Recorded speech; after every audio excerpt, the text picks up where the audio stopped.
we've reached the end of our series on what the deal is with vouchers, and I want to use this video to recap some key concepts that I hope you'll keep in mind as you're thinking about whether or not our state should pass a policy that would provide education savings accounts to families. So first off, remember that the state has a constitutional commitment to provide educational opportunity to the entire population.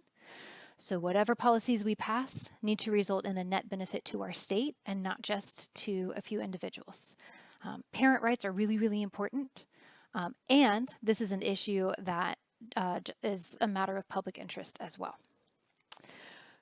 If we want to look at these policies, my personal recommendation is proceed with extreme caution and ask hard questions as you're evaluating this policy.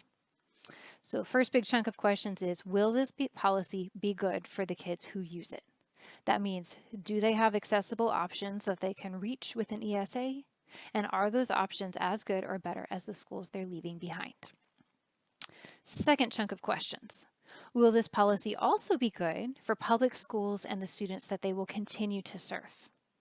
So that means we need to have a clear understanding of how the policy will impact school budgets, and we need to be mitigating against the risk that a public school district might experience a sudden decline in funding as a result of this policy.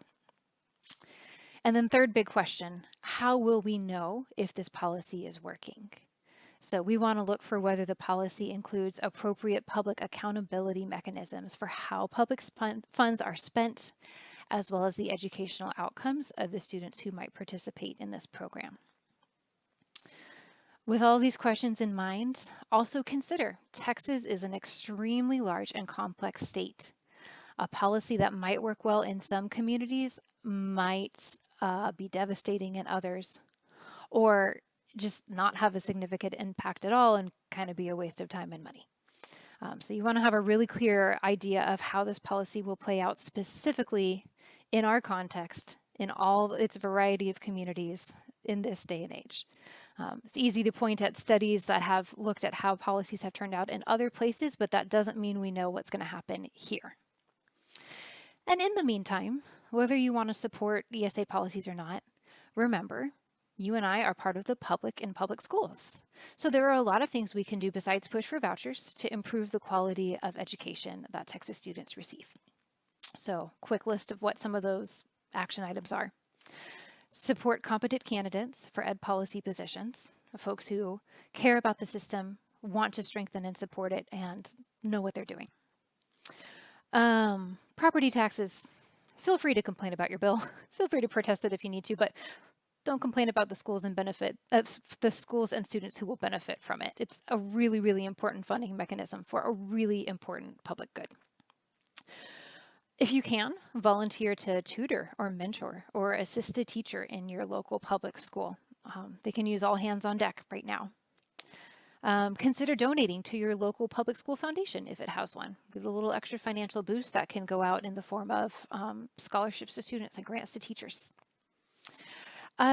If you have a child in public school, or even if you don't, if you have concerns about something that you've heard the school is teaching or doing, bring those concerns directly to the teacher or principal or district leader or school board member involved instead of airing them publicly. It's really important to have those conversations directly, get the full story, and work together on a solution instead of airing those grievances immediately.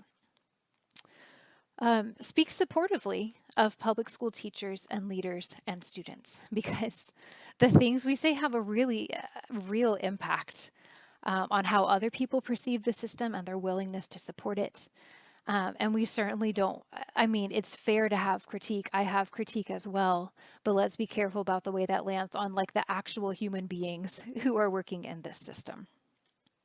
And if you truly don't feel you can do any of these things, as much as you can, please try to keep your negativity to yourself. Our schools really don't need any more of it.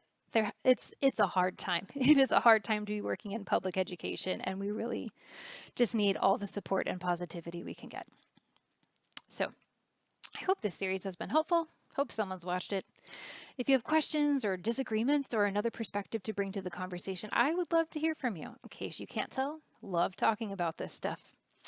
And if you happen to feel convicted that education savings accounts are not the right move for our state right now, I'll share a link below with an opportunity for you to contact your local representative about that.